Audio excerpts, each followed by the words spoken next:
Hi, everyone. This is Lauren Baker, founder of Search Engine Journal. Welcome to today's special SEJ webinar supported by our partners at Channable. Today, we have an expert panel, and we're going to be talking about Google Shopping ad strategies and just really uncovering a lot of the secrets and tactics that you should be utilizing with Google Shopping. Ben, Bryan, and Joshua, let me give you guys a chance just to introduce yourselves really quickly, and then I'll go over some housekeeping for our attendees. Awesome. Thanks so much for hosting us here. Excited to be here with Bryan and Josh. My name is Ben Riggle. I'm the managing director of Channable here in North America. And Channable helps organizations scale across markets and marketplaces. And we do that by really removing the complexity in your product data and your feeds as well. So really excited to talk to you today about Google Shopping and PMax and some of the advanced strategies that you can use to take back control here. Love it. I'll go next. I'm Bryan Butler. I am the CEO of Smart Tech. We are a marketing technology consultancy, and we do partner with Channable. We actually represent Channable in a lot of different cases as far as feed optimization, feed management. We work with clients to make sure their feeds are getting optimized to the best degree possible. And then through that, we actually also, I work as a VP of sales and marketing for an enterprise ad agency called SearchLogic. And SearchLogic uses Smart Tech and Channable for our clients and maximizing the data feeds and getting their e-commerce into a really good spot.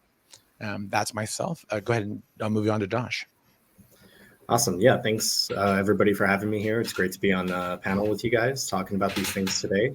My name is Josh. I'm the director of e-commerce and marketing for Meslon.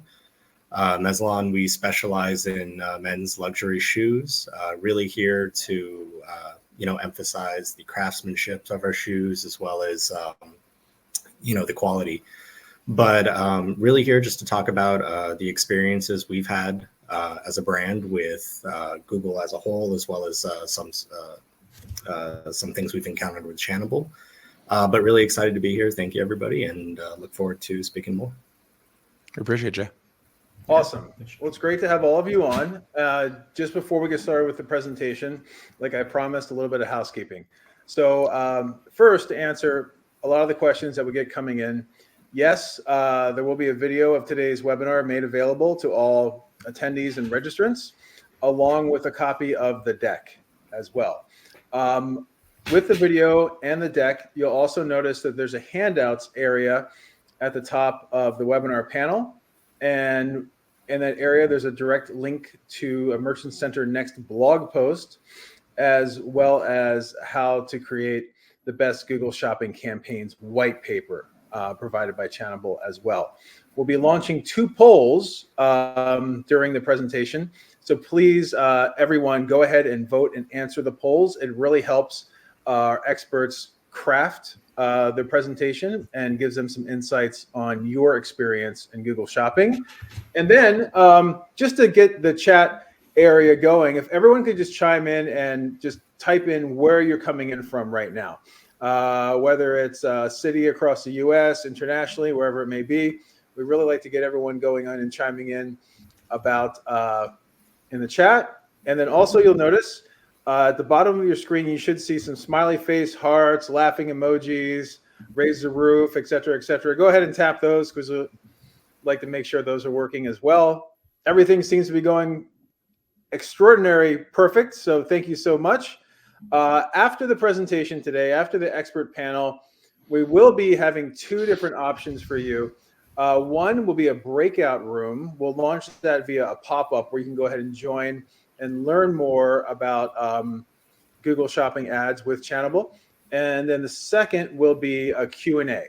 And also just to let you know, as our expert panelists are presenting and educating you all on everything on the Google Shopping side, feel free to ask questions in the Q&A box. We will then take some of the best questions and utilize them during the Q&A session itself. And since this is a pretty crowded room today, I'm going to go ahead and turn my camera off and let you all get started with today's panel. Awesome. Thank you, Lauren. We have a lot of people from all over the world on here. We've got people no from kidding. Australia, Asia, everywhere. So some of you are up late watching this, so we appreciate it as well. So we'll get kicked off. And Really interested again on the chats. As you guys hear anything that you're interested in, please chime in. We'll be asking for some feedback and some guidance as well, because it looks like we got a lot of experts globally here as well. So what we're going to do today is it's going to be a little bit of an informal discussion. We'll have some slides to go along with it, but this is the agenda. Our goal here is that everyone can walk away with one or two key takeaways that you can take, make your job easier, help impact your business as well. I think Bryan and Josh are the people to help you do that as well. So we're going to go over at a macro where we are with Google shopping. And then we'll go into more tactical things around strategic insights for Google Merchant Center, measuring success there, and then some specific tactical ways that you can get better results across Google and PMax specifically. And then really excited for Josh and Bryan to talk in depth about some of the things that they've done to really optimize Mezlan's digital experience and really drive their business forward as well. So you saw all of us. Here's our names written out. Reach out to us on LinkedIn. Looking forward to connecting. Bryan, one of the things I think you put together here is just really overview of Google shopping landscape.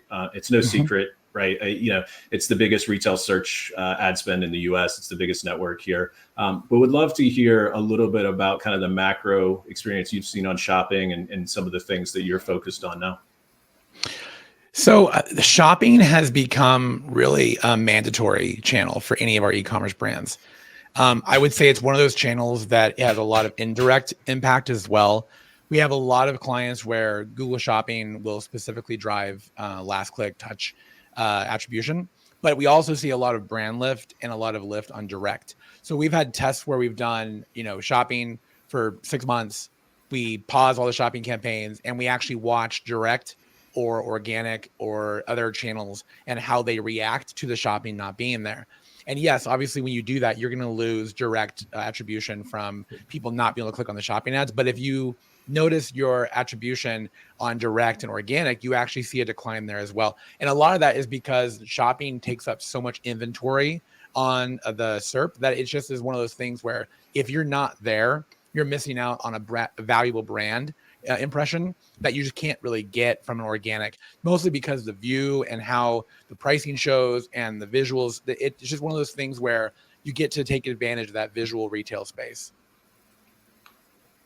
Excellent. Yeah. So we're seeing that impact across the board where, it's not just what you can directly attribute, but, the overall experience is significantly impacted just because of the scale that they hold as well. Yeah, and the new features with how they're representing pricing. So when there's discounts, when there's sales, they're very, very outlandish. They look big, and so you can get a really good visible, footprint on there with your brand, which is really nice. And a lot of people just don't realize that the click-through rate for Google Shopping ads may not be huge. It's 0.86 is a standard default. But you're also not considering the fact that you're getting that brand impression that you wouldn't otherwise be getting as well. Got it. Makes sense. Do you have any guidance on kind of measuring that or for people to kind of try to understand what more or less, I guess, that incrementality might be? I mean, what you can do is incrementality testing and really do like run a week, don't run a week, run a week, don't run a week to understand what the impact looks like. We call it the halo effect when we do our measurement. And typically what we try to measure in our business is called basically it's like a macro ROAS or an all media ROAS. So we actually look at the overall spend from all channels divided by the total revenue. And then from there, we try to understand what the overarching ROAS is for everything. And the bad thing about that is when, email suffers or organic is having a hard week, then it lowers the overall numbers. But, it's one of those situations where rising tides raise all ships. And so we look at macros because we want to understand the overall scale of the business, and understanding that can make a huge difference in whether you're actually seeing the success. So if you're doing incrementality testing and you pause your shopping campaigns for a week and then compare it to when you had it running, what does your all media look like? Now, the one challenge with that is you do have latent conversions with Google where someone will click on an ad and then 7 or 8 days later, or even 10 days later, they'll come back and convert. So you do have to give it enough time to understand if the incrementality is actually measuring correctly. But I would say leveraging your all media ROAS, looking at the overarching revenue and then adjusting based on what your perception is. Once you do that test, that's really where you can get some of your gains and insights. And then also looking at your other channels. Does your lift happen on direct? Does your lift happen on organic? And typically what you're going to find is that not having Google Shopping there, you're going to miss out on some opportunities you otherwise would have had. Okay. Awesome. So we know, Google Shopping is kind of a must-have for an e-commerce brand today, and I think there's some great insights there on how to optimize for that. Google spent a lot of time, trying to help companies optimize their own campaigns, and a lot of that trying to put it on autopilot as well, for the most part. One of those is Merchant Center Next. So we want to talk a little bit about that. But before we talk to that, I just wanted to get a poll from the audience on how many have actually migrated over to Google Merchant Center Next yet, or maybe are just waiting for that. So we'll give you some time to respond and then talk a little bit about that here. So I started the poll. I see there's people responding already. It's going to take a few seconds to have them come in. And then I'll go ahead and share the results once we hit a certain amount. So Awesome. Have you moved over to Google Merchant Center Next yet? Do you know what it is even? Yeah, we should talk about that as well. We should have put that as an option. What's that? A few more seconds. I'm going to share the results because I don't want to skew the results by sharing. 5, 4, 3, 2, 1. Looks like we've had about half of attendees answer. So here we go. No. Okay. Wow. All right. Yeah. So overwhelmingly no as well. Does that surprise you, Bryan? Not too bad. It is an automatic transition. And so because the users can't necessarily adjust it, I think there's an element of anonymity there that they won't have the ability to like click a button or anything. So that is a little surprising that Google hasn't pushed it out to more clients. That is kind of surprising as far as just the lack of adaptation yet. Okay. And as we continue, those of you who responded yes, maybe just put in the chat, some things that, okay, you got somebody who says it's not available yet. Most of the clients don't know it's there. So yeah, we'd love to hear, maybe why you didn't migrate, or if you have migrated, maybe some benefits you're seeing while we chat through it as well. But if we put the slides back up, we can talk through some of the things that Google Merchant Center Next is providing. And maybe we should have invited a Google rep on here because it sounds like there's some conversion they could do here to Merchant Center Next. Wouldn't have been a bad idea. Yeah.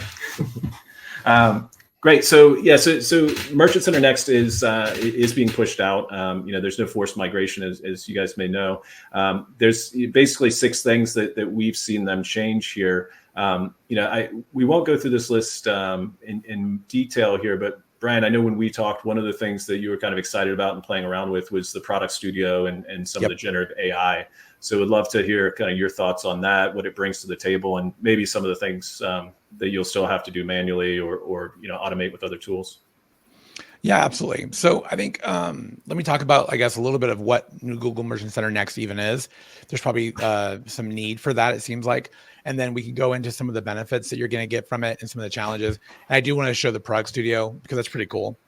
So basically, Google Merchant Center Next is essentially the next iteration of Google Merchant Center. You are correct. A lot of people don't have it available to them yet. It will be an auto update.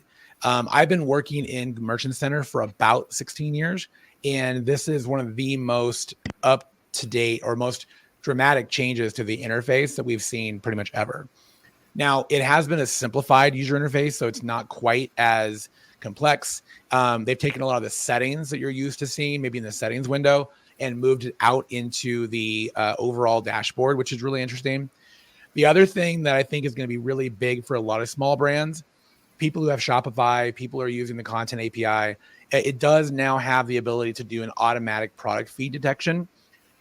Product feeds have been somewhat the bane of my existence for 15 years.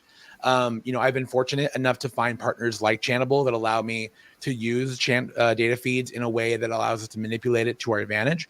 But for a lot of small clients who don't have a support team, or they don't have anybody on their staff that's going to really be able to run that Merchant Center feed, the auto detection is going to be super valuable because it's going to help you understand if new products come available, product availability, pricing, some of those elements that are going to be really important for a small business to be able to help manage and maintain. The other thing is direct product editing. So there's a lot of people who are not going to want to change their website title to be optimizable for shopping, right? It doesn't make a lot of sense. Like if you think about Air Jordans, you're never going to put Air Jordan size 9, patina leather as your title inside your website. It's going to look horrible. It's going to be a bad product title. But you do want to do that when you're looking at optimizing your shopping feed, because Google's going to look for those titles to optimize and get you the right keywords, because there is no other keyword targeting otherwise, right? So you really have to use the data feed to your best to create your best example. The direct editing is going to be huge, because when you get the ability to go in there, if you have a title that you need to update, or if you have a description that you need to modify, you have the ability to do that within the report or the Merchant Center Next interface. You can open up the product instance and you can make some minor edits. Now, the positive of that is you have some control over it. The downside is you have control over it. So if you don't know what you're doing, you could modify it and you don't know what benefit it's going to have.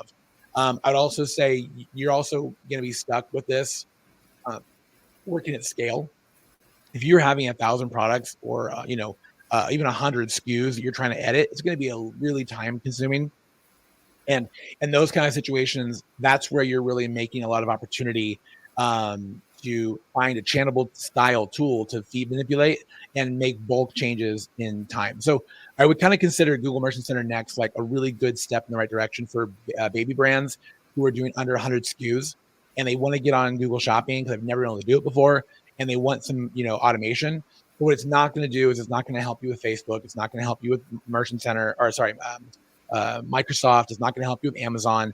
So it is kind of a one-stop editing tool.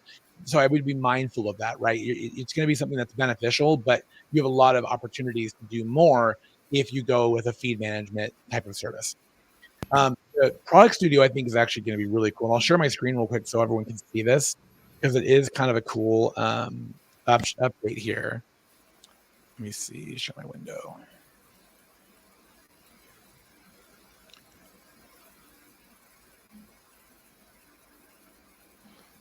Let's see here. So can you see the Product Studio in the screen? Yeah, we got it. So there's a couple of really cool things under the Product Studio that you can do. And it's really funny because Google tells us that they want us to basically keep the background white and just very nondescript. But then they bring out this feature that basically helps you create a background. So it's really kind of funny that Google's using this. But what you can do here is generate a scene. You can select a specific product from within here. So I'm going to pick these really pretty red slip-ons. If you don't know yet, Meslin has some of the best luxury designer shoes you can get. These things are incredible. They feel amazing. They fit comfortably. And all of it is, handmade out in Spain. So it's ridiculous quality. So once you get in here, you can say, what do I want this to be? It's a red slip-on loafer, right? And then you can choose the scene that you want to have this put into. So I like the classic look of the marble or the wood top. For the sake of experience or practice, I'll go after the concrete surface.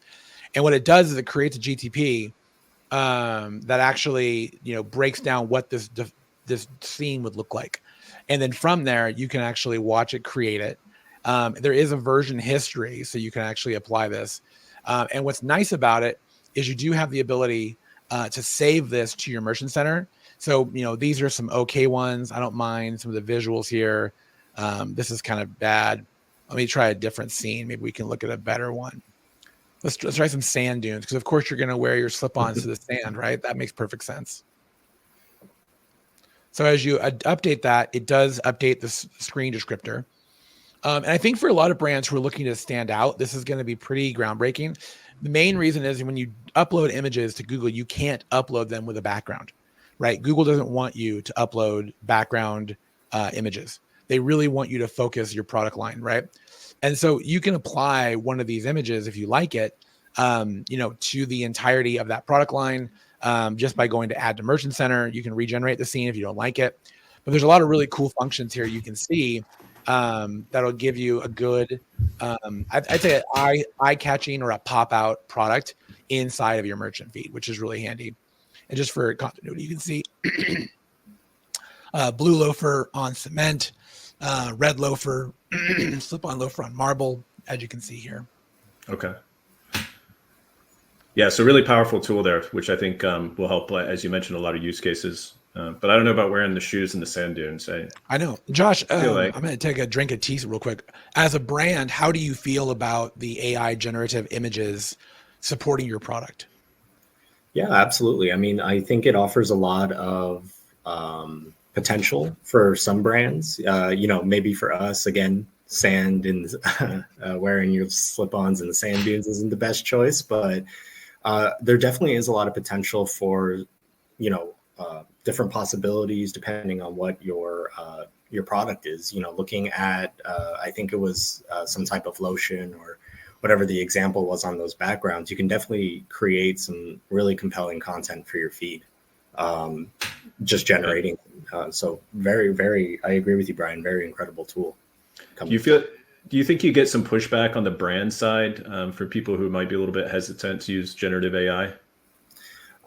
Yeah, probably a little bit. I think that's kind of the feeling across the board for AI.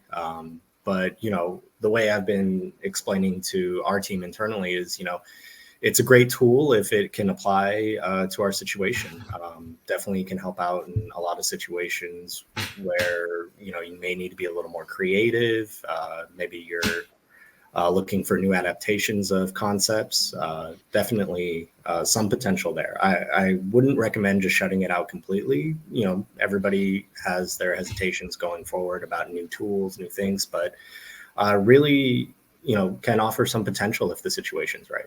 Yeah, makes sense. And I think just to backtrack a little bit, Brian, we had a question that came in on the Q&A from Darlene talking about making the changes you were describing in the product feed to make that more beneficial for SEO. So I don't know if you want to comment on that.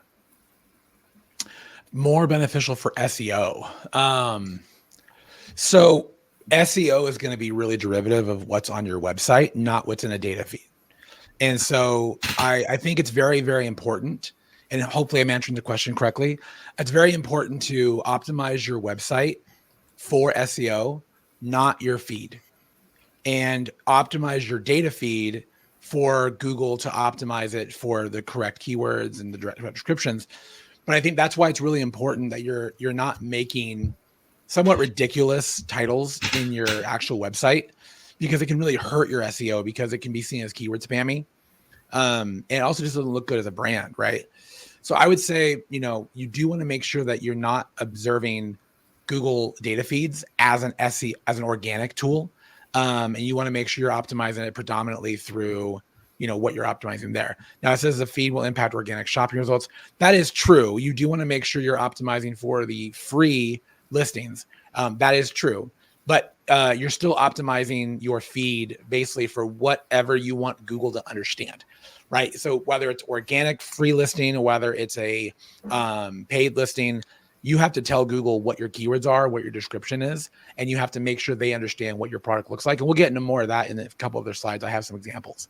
But you are correct. It will impact the free listings for Google Shopping, but it won't impact the organic search necessarily, just the free listings, which are in a way organic, but they're not necessarily as in control of what you would be, right? You can't control it with your website. You control that with the feed. So there's a little bit of a different thing. Great clarification. We're also getting some questions on the product studio. We'll probably have to defer you to your Google rep or the Google website to answer some of those in terms of how it works and whatnot. And we see you, John. But I guess Google's rolling this out regardless. But it's one of those things where early adopters maybe will see some uptick as well, and then they'll probably refine the tool. And also to answer John's question, you can't. It's not recommended best practice to upload an image to your shopping feed that has a background. That's the most important thing to pull out from that. I don't care how pretty your product photography is. You can't have a background in the image. It's meant to be a white static background, right? So this is the only way Google's allowing you to follow their best practices and have a background image. That's probably the most important takeaway from that. Great. Okay. So as we move on and keep talking about Merchant Center and some of the changes, one of the things that we always hear about is, what's changed on the performance side. How do you measure what's happening? Google's making some significant changes here that are probably worth talking through so that people can start preparing for them as well. So I would say the biggest thing we're seeing from a performance standpoint is a little bit more transparency. I find that the reporting options inside of Merchant Center Next are a lot more paint by numbers than they were before. You can actually include product titles, product descriptions. You can add, custom label 1, 2, 3, and 4. You can add product hierarchy. So whether it is a product category that starts as a shoe and goes down to a slip-on, you can actually see performance by that. The other thing is the ability to understand competitive pricing. So it looks at your competitive nature and says, how competitive are you versus your competition?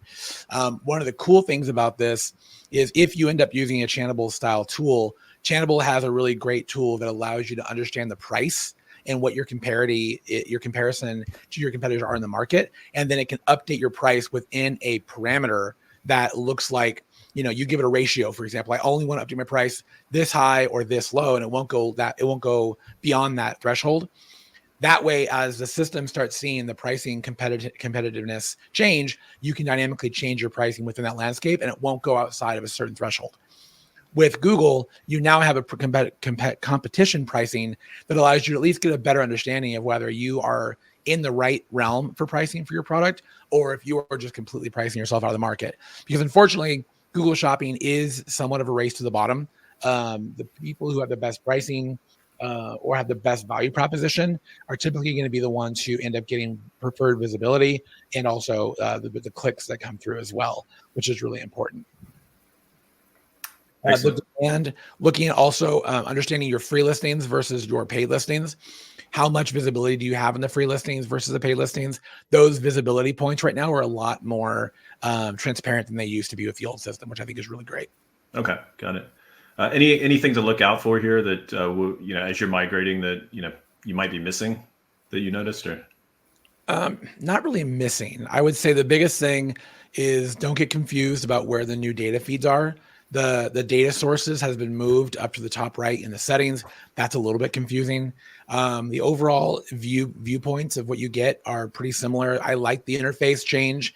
When you look at the differences between the two, I find that you're going to be not as confused as to where to go to find what you're looking for, especially now they have the performance metrics and the dashboards as an isolated kind of area. Okay. Awesome. A lot of people go to the free listings.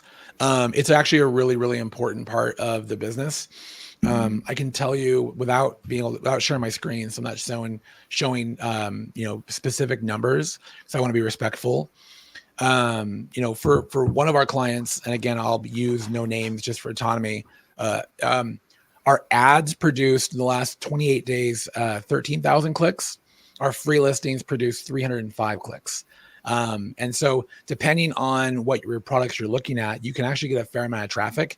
As another example, for the last 90-day period for a client of ours, we had 1,000 clicks from the free listings versus 54,000 clicks from the ads. So it's not anywhere near the volume that you have with a paid listing, right? But it is something where you get the ability to have some free traffic that you wouldn't get otherwise. Great. Thank you. And as we move on, I guess one more question before we get to the next topic is any comments on the accuracy of the Merchant Center conversion tracking that you're seeing? I don't know what you mean by Merchant Center conversion tracking, because your conversion tracking should be done through either Google Tag Manager, if you're on Shopify, through your Shopify plugin, same with your other vendors. That's where your accuracy as far as your conversion tracking is going to come in.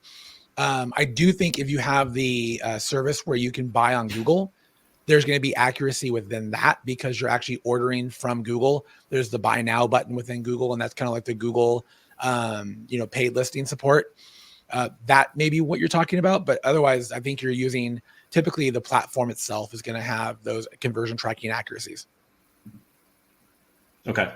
Yeah. Digital products work as well. Obviously digital products are not going to be near as pretty because you can't have the picture of them, like a white paper, right? Or like an ebook. you're going to have a very static kind of image of a cover image, but you can use digital products as well as physical products.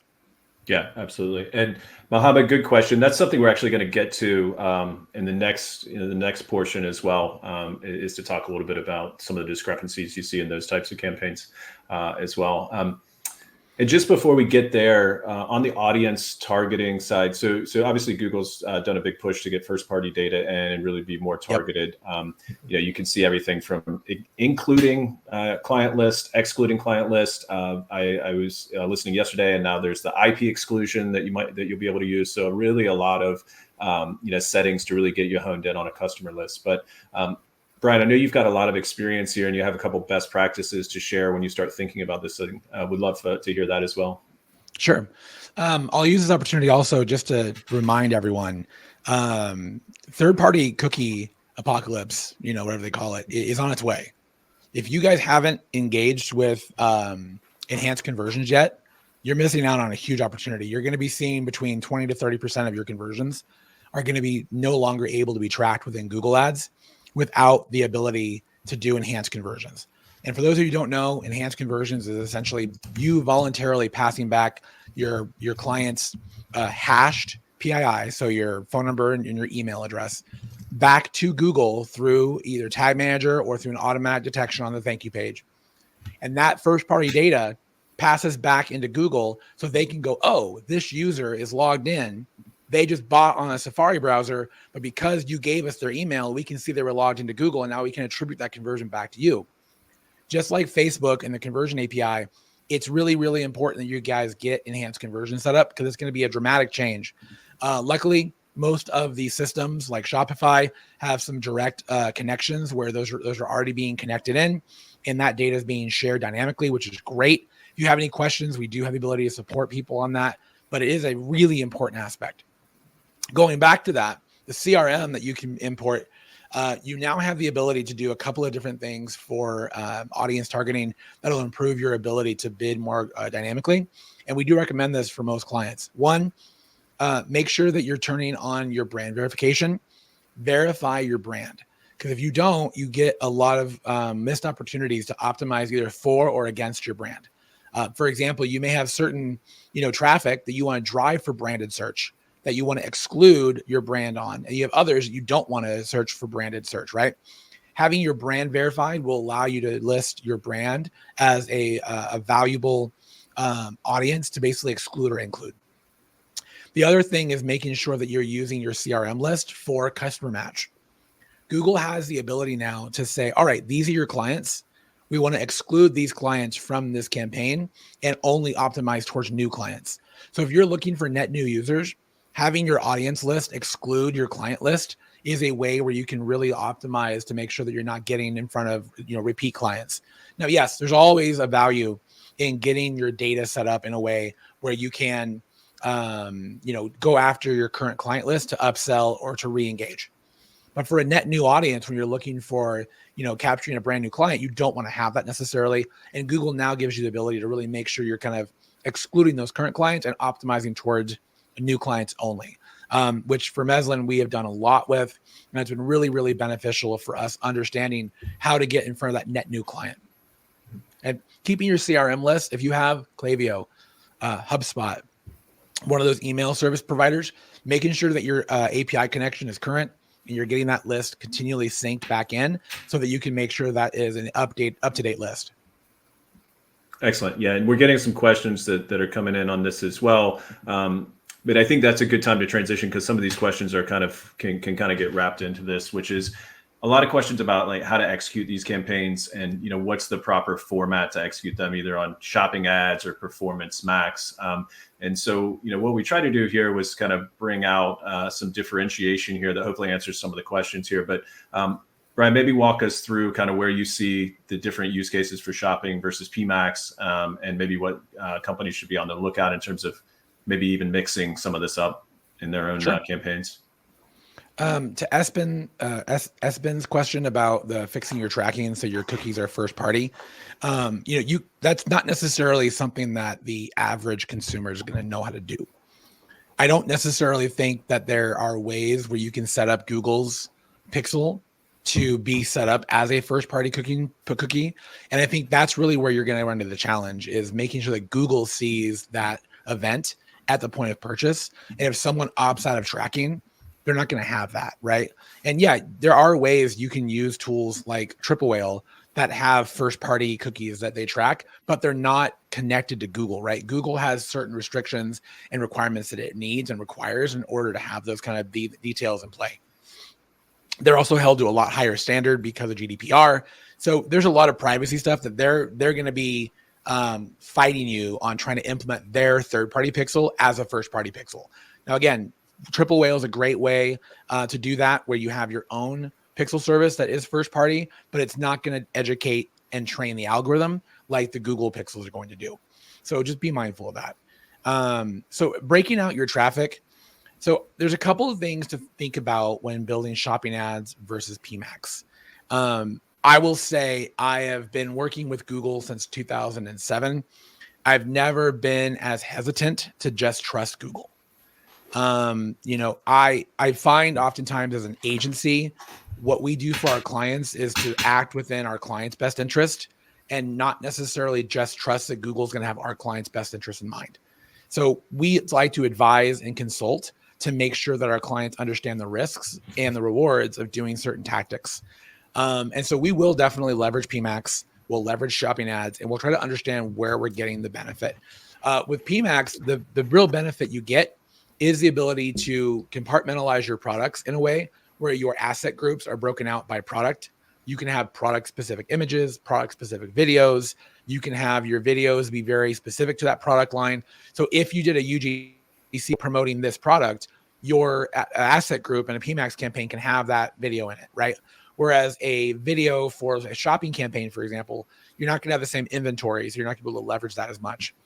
I'd say one of the challenges that we have with shopping ads versus PMAX is if you're bidding too low, we find PMAX oftentimes will show you on display traffic more often than the actual shopping ads.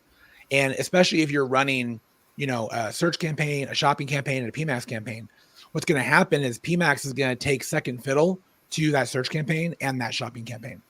So you don't want to run the same product SKUs on a PMAX as you do on shopping ad. It's not going to work. One of the two is going to get basically deprecated, and the other is not going to perform. So I usually test one or the other, look at what your conversion rate is on PMAX, and then you may find that your results are okay. We've had really good, even with Meslin, we've had really good results in PMAX. But what we tend to find is that our brand starts having issues because we don't show in the shopping campaign area as much if we're not bidding aggressively enough. So the challenges that we found have been really directly tied to whether we want to expedite our shopping visibility or our display visibility, because there's no way on PMAX to say only show on shopping or to prioritize shopping. So we have done certain tests where we'll take certain SKUs, run certain SKUs on PMAX, run other SKUs on shopping. And you have to ensure those SKUs do not overlap, because if they do, Google will not serve them in tandem. The other challenge you can work on is understanding whether demand gen is going to be better for you from a display and visibility standard versus PMAX, right? So we've had some opportunities where we've gone back to a shopping campaign and using priority levels to say, all right, we want certain tiers of products. So, Meslin has a lot of products and they're all very expensive. Some of them are not less expensive, but they're all high quality. So you have a good tier of $200 to $500 products to $1,000 products to $2,000 products. So we try to make sure that with shopping ads, we try to tier those products into different feed areas so that as we are optimizing, we can tell Google these products are more important. I can bid for a different ROAS for these products. I have more margin on these products. These products don't have that margin. And I can do that in a way with shopping ads where I can then see the keywords that are populating. I can be a little bit more aggressive as to what I'm bidding. And then I can run a discovery campaign to get the top of funnel visibility benefits that you get from PMAX. But one thing I will say in that is you can test it. You can optimize and then run it correctly. There are certain situations where PMAX works great. We find PMAX is really good or good for e-commerce. it's bad for lead gen unless you have a value associated with that lead. So PMAX can be very hit or miss. The quality of the traffic you get on PMAX can be very hit or miss. Great. And again, losing that brand visibility can be a big challenge. Yeah, we've got some good comments coming in as well. So I think good chance to talk a little bit more about PMAX.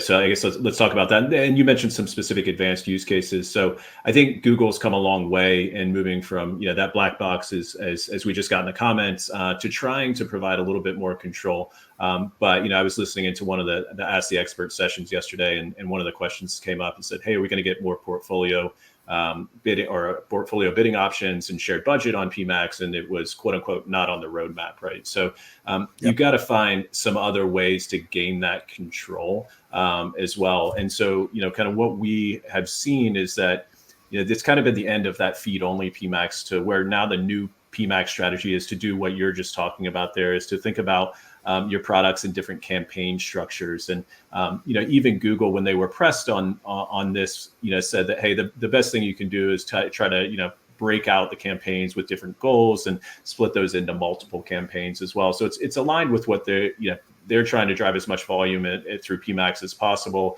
and control the bidding. But there is an opportunity for people to take that control back. And what we've seen is that you can segment products by performance.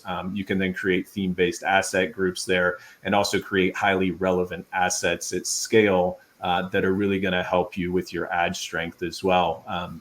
And we actually rolled this out. We are a Dutch company, so we had a home and garden retailer in the Netherlands. And so for those of you who can read Dutch at the top, you can translate in the comments for everybody.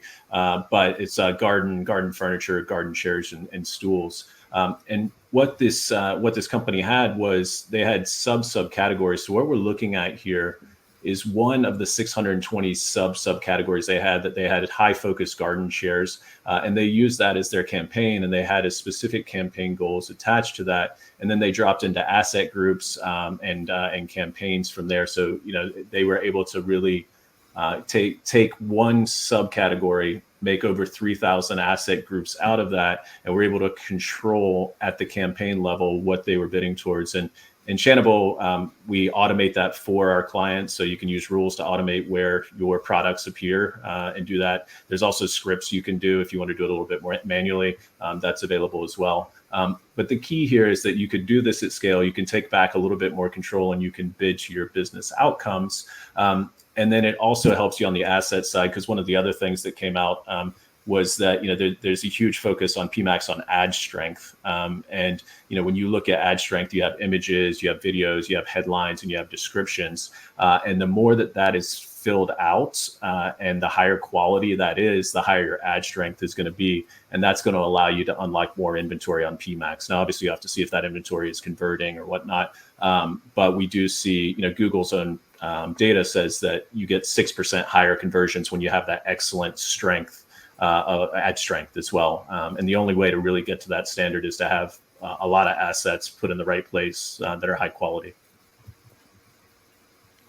Yeah, and this is a really good visual for that too. And I think one of the big benefits about this is the fact that you can now have, it's not really keyword targeting because that's not really what it is, but you can have like search themes that you can add to PMAX asset groups now. You didn't have that before. Exactly. Yeah. So there's more control you have. I think, you could give Google credit for allowing that control, but, it does take a little bit more work to unlock some of that value as well. So we'll go to the next poll. Well, hopefully Bryan catches his breath here as well. One of the ways that I think Bryan has talked about is just using a feed management platform like Channable to help optimize a lot of this. So we're putting the poll up here just to see, of the people here, are you currently using a feed management platform specific here for Google Shopping and PMAX, or maybe even some other channels? So the poll has started. I have a few responses in. Once we get, we're almost at a quarter of attendees have responded. So go ahead, and if you haven't, go ahead and respond now. And the results are quite interesting. So I'm going to share them in a few seconds. 5, 4, 3, 2, 1. Okay, sharing the responses. Nice. So a good grouping there. So it does seem like a lot of companies, a lot of individuals using automation and optimization techniques, which is great. But I want to hand the stage over to Bryan and Josh specifically to talk a little bit about what your journey at Meslon, how you optimized, and some of the results you got, and share that with the team. Yeah, absolutely. There's some really good questions in here too, actually. Yeah. I know we'll get into more of these in the Q&A. So we only have John, 15 Scott, minutes and Ray. left, so you might have to kind of pick what we answer and how much we talk about Meslon. Oh, yeah. Makes sense. Okay. Yeah. The short answer of most of this is yes. PMax is a black box. It doesn't give you any of the details. It doesn't show you where you showed. It doesn't do any of that kind of stuff. And so you do want to make sure you're leveraging your brand.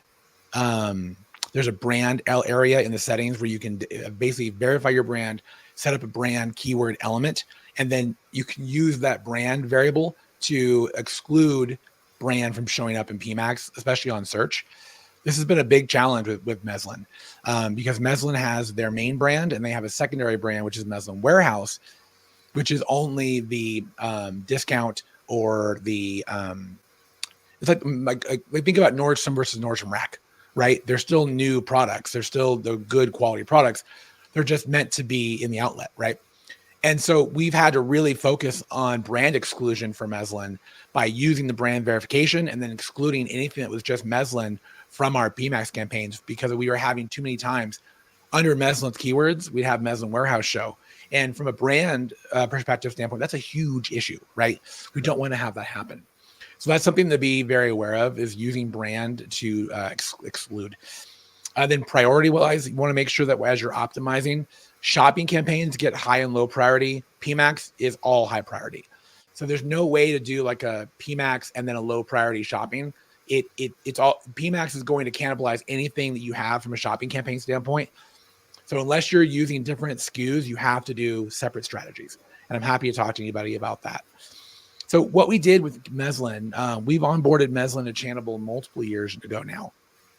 And one of the biggest benefits we had is Meslon had changed platforms. I don't know if you guys went, I'm not sure what the platform you went to and from, but they ended up on Shopify. And a lot of the fields were very much left over from the prior data feed system or the prior website system. So we got a massive feed of a ton of products. I think Meslon has somewhat around 7,000 SKUs or so, give or take. And trying to optimize those titles and descriptions one-to-one isn't possible. And the other thing we really wanted to leverage was using dynamic ad customizers like Channable offers to create ads where we had the price in the ad so that for certain products, we could actually have the price dynamically update within the Google search campaign. So we had all these rules we created to identify where certain things were happening. So a couple of rules that we have, just an example, is we have a lot of situations where the description of the product would have code in the description. So there's actually a really great rule inside Channable where you can take the description and remove any code and just leave the text.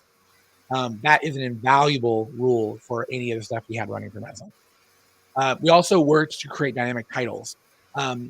Product names for Meslon's products are not necessarily like an Air Jordan, right? It's a lot more of a descriptive product. So you can see the 2 eyelet alligator derby, right? That's literally the product name.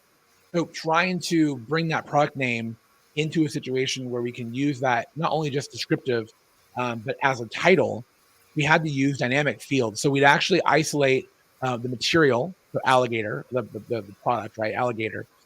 What style is it? Is it a sport? Is it a luxury? Is it a slip-on? Is it a dress shoe? Is it a casual shoe? And we had to create certain fields that we could then dynamically populate into here. So as you build the rule inside Channable, we actually built alligator derby. We had a rule set up to grab it's all men's because they only sell men's products, but the size of the product dynamically from the feed. Take that size, take the overall, product material, the leather, and the casual versus non-casual, and then dynamically use those dynamic variables to build us a title that would be keyword rich, keyword dense, and descriptive to the client. We also did that on some products where we needed to not only create a description, but for the dynamic text ads on Google search, we needed to create headlines. We needed to create descriptions. We need to create, actual, body copy, for example, on some of the Google search ads. We would use rules and take the dynamic elements of the feed to create those different pieces of writing, and then dynamically put the size, the qualities in there, which is really, really beneficial. The other thing we had is a lot of products that came over that were either discontinued, that were not able to be shown anymore. And so really working with Josh really in detail on old SKUs, what SKUs were no longer in style that were still in the system, what SKUs that would go to a 404 page.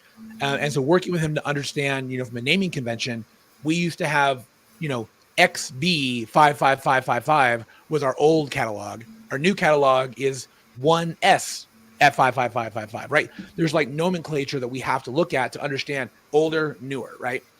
Or even product names, like old product names. So you go through and you use a rule to say, all right, identify all this product ID that starts with 1XB. Everything in there, exclude, right? And you can do that in bulk. So we were able to take what originally started out as, I think Josh was like 30,000 SKUs we originally brought into Channable. Yeah, quite a bit. It was ridiculous. And most of those SKUs were out-of-date product lines that had just not been maintained on the previous system. So in order to get all that into Google and Facebook and Amazon all within one feed, we had to really make sure the feed quality was understood. And so going in and cleaning up and making all those fields consistent, getting rid of products that didn't make sense, that's another huge element. And then also customizing our custom labels. Custom labels are a product feature that most people, I think, underutilize. So Josh and I had a really great conversation where we tried to understand like what it is we were trying to target, where are our priorities. And so we looked at everything for custom labels 0 through 4 and broke it out into different categories. So we looked at it like by tier. So high tier products, mid tier products, low tier products, products by value as far as the margin. So these products have a high profit margin, these products have a low profit margin, and these products have no profit margin. And things like, a $30 belt may not make sense to advertise when you have your ROAS targets as high as we do. So what we ended up doing was saying, you know what, we can use belts as an upsell product, but we're never going to hit our target AOV by selling belts through a paid model.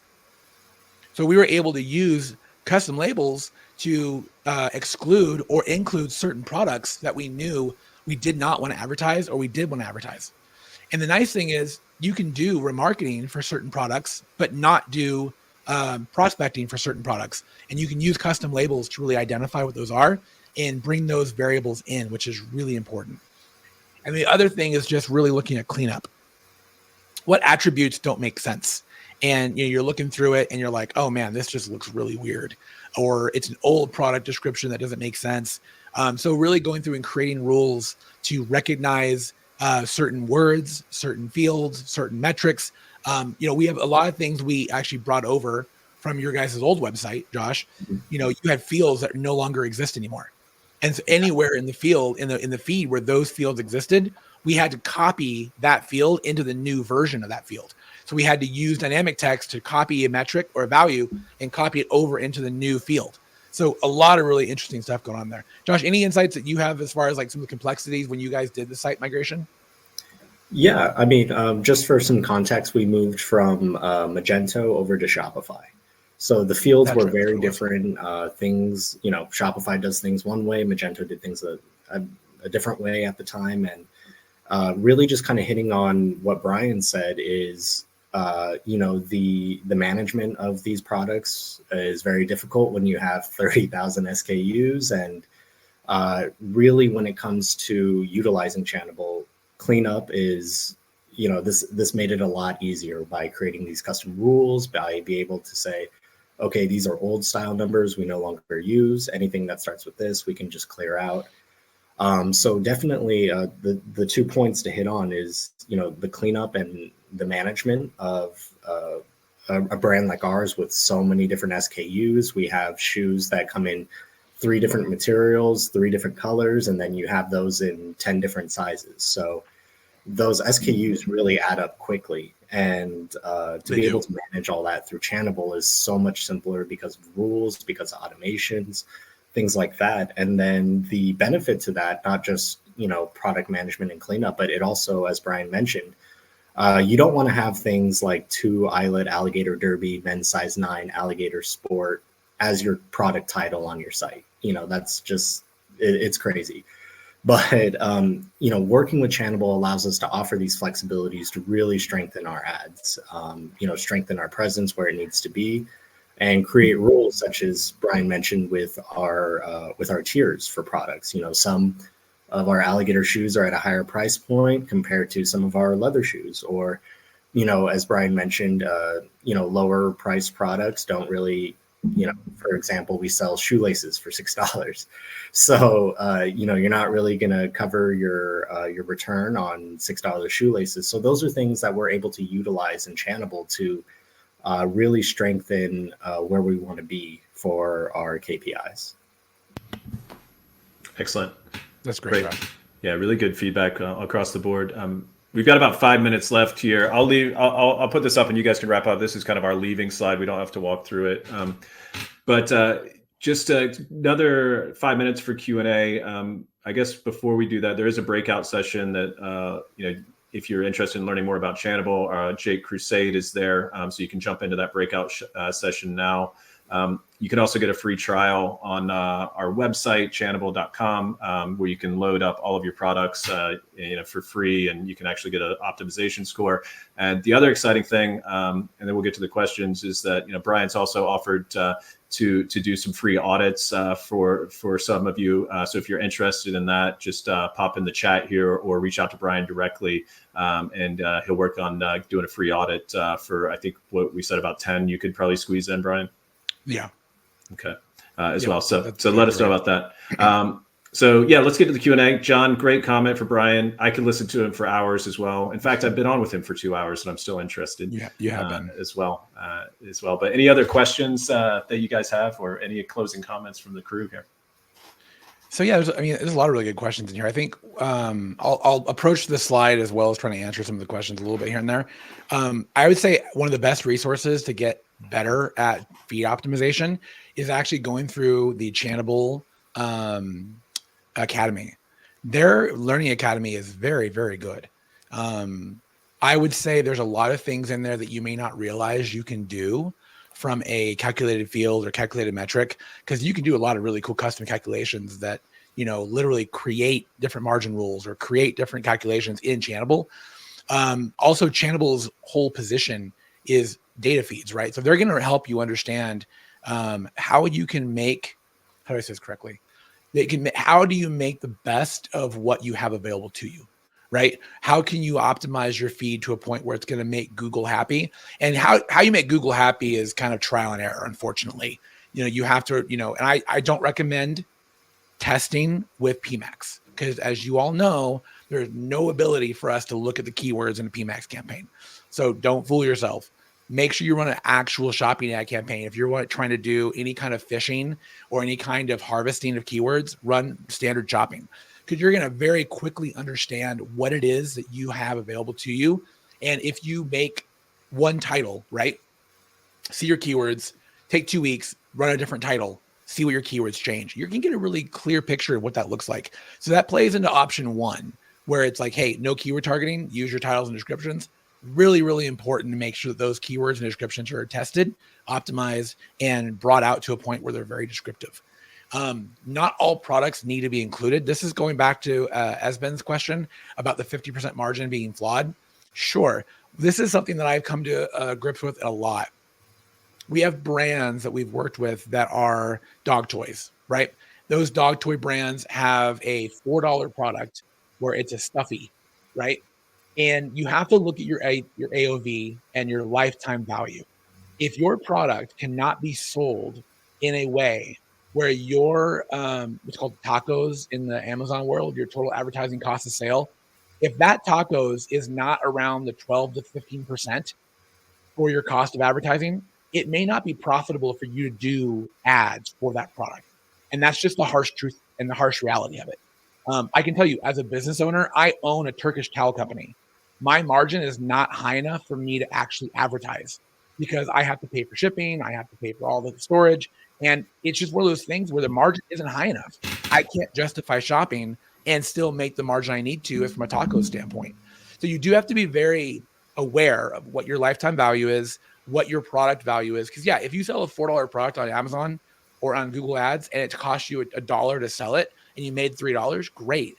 But the chances of you selling that for $1 and making that $3 back on such a low margin product or low value product, it just isn't going to work. I mean, I don't mean to be rude, but you're wasting your money.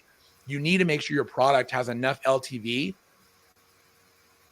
doesn't become unvaluable to you after a short period of time. You need to make sure they're going to come back 7, 8, 9, 10 times. What is the value of the product versus what is the value of the client? Because you may have a loss leader on your hands where you don't make money on the first sale, but you make money because that client is in your email list, and now you can sell, 35% of your revenue could come from email, right? That's a pretty good common standard. So don't list every product. Really review your LTV, understand your margins before you list those products. Because if you're going to run ads to them, you may not realize it, but you may be wasting money, or you may be costing yourself money because you're paying too much. Availability, don't list unavailable items. Yeah, Google won't allow products that are out of date or out of stock.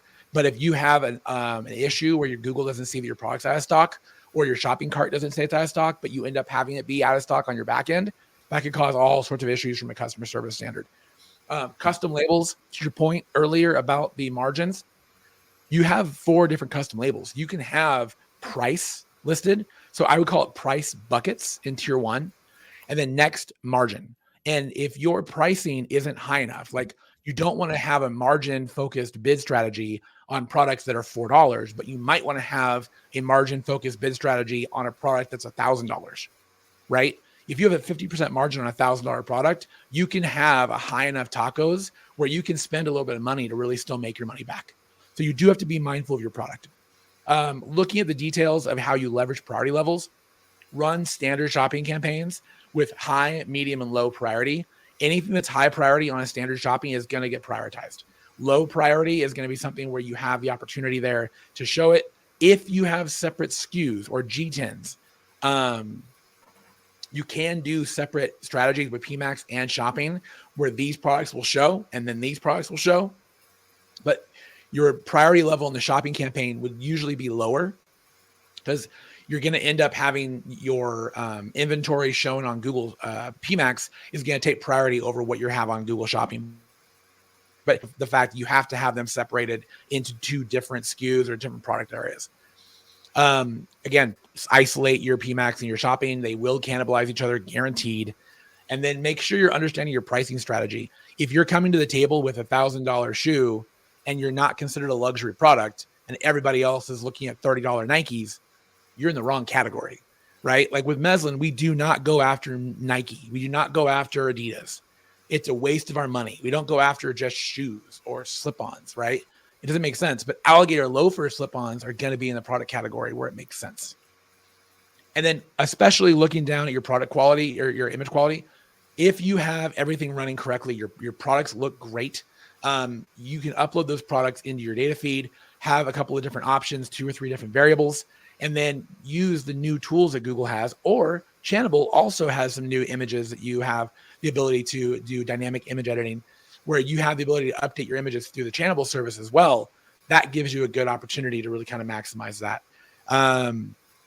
The thing about PMax is you're not going to know that it charged you for display. It's not going to tell you. There's no way to see whether it was display or search or shopping. You can tell because your click-through rates are going to be shit, and so are your conversion rates, because they're always going to be lower on display versus search versus shopping. But there is no breakout that shows you a report of your breakout by network.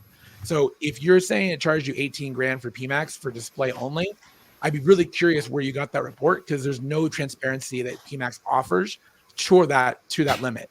So very interesting comment there, because that is not a visible field that we have available. Interesting. We're up to 5 audits so far, if you're keeping track in the chat. So you got some work to do after this, Bryan, but love it as well.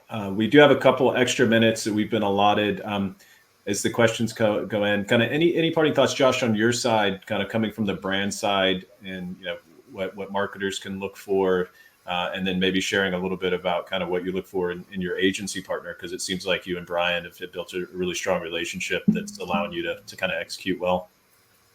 Yeah, absolutely. I mean, I've been with Meslon for 8 years, been working with Bryan for almost half of that. So, Bryan and his agency, for those of you, there's few audits left. I highly recommend it. He hasn't steered us wrong yet. So please, if you get a chance, utilize his audit. He has a great mind. And,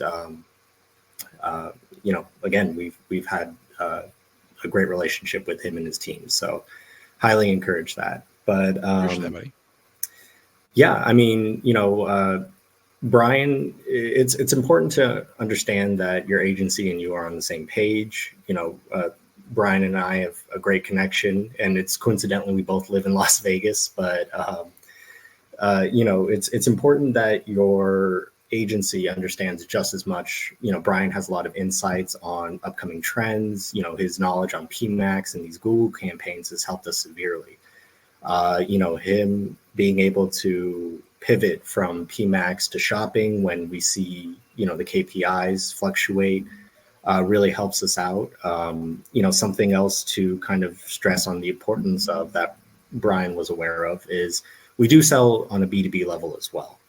So exposure when it comes to our competitors is very important because we do sell to brands like Nordstrom. We sell to a lot of independent brands. So if we are not on top of our shopping campaigns and kind of just focusing on a lot more display or PMAX, we tend to see the B2B side of our business kind of cannibalize our e-commerce because they're taking up the shopping campaigns, those types of things. So it's great that Bryan has that understanding, can catch those things for us because, not all of us are experts, but he definitely has our best interests in mind. So definitely going to stress when looking for an agency, you definitely want to make sure you're in line and that you can have, honest conversations and flexibility about everything as Bryan does with us. So really, really important to note there. And Search Logic is the agency that I represent. Yeah, question on that. Yeah, Search Logic, and the details will be, I think, after this. You get a copy of the actual presentation and the video, and all of our contact details will be there. And Jake's just put his URL there in the contact form as well. And there are people who don't need agency help; they just need like feed help. And so that's where I come in with Smart Tech, and I actually work as a certified reseller with Channable under the Smart Tech brand. And at Smart Tech, we do specialize in marketing technology. So the conversion tracking questions, the GA4 questions, any of those kind of things, that's what we do through Smart Tech specifically, is kind of the stuff that everyone else hates. Consultations through Smart Tech specifically. If it's running paid media and, kind of managing that, Search Logic is the brand that I would work under. But if it's consulting, if it's advising, that would be under the Smart Tech brand, which I'm the CEO of. Awesome. Great. Well, Bryan and Josh, thank you so much for joining us today. This has been a really insightful conversation. I always learn a lot when I talk to the two of you, so I appreciate it. And again, for those of you who spent time with us, thank you for spending the time with us. All of our contact details are available there on screen. Link us in, reach out to us, and looking forward to staying connected in the future. And I'll hand it back over to you, Lauren, to close everything out officially. Thanks, Ben. It's been a pleasure sitting back and letting you moderate the panel. And I, just like a lot of the commenters, I could sit back and listen to you, Bryan, for 2 hours. Thanks, man. Appreciate it. Next time we'll book this for a half of a day. Next time I won't have the flu, so I will sound better and more audible. Exactly. Yeah, and it's pretty impressive that you've been doing this with the flu. So I can't wait till next time. Thanks again. Really appreciated it. Our next SEJ webinar is going to be held on May 15th. Same bat time, same bat channel, 2 p.m. Eastern, 11 p.m. PST. We're going to have Ben Childs and Jordan Gibson from Digital Reach discussing holistic B2B digital strategy drives, how that drives a pipeline. So please chime in and be sure to register for our next SEJ webinar. And again, Ben, Bryan, and Josh, thank you so much. Really enjoyed Thanks for having us today. Going to look into Google Merchant Center next, and then also a bit into these alligator shoes as well. Found some in my size, so I'll be following up on that end. Anyway, Awesome, buddy. great guys. Thank you very much. Thanks, Really everyone. appreciate it. Thank you, Thanks, everybody. everyone. Take care. Have a great day.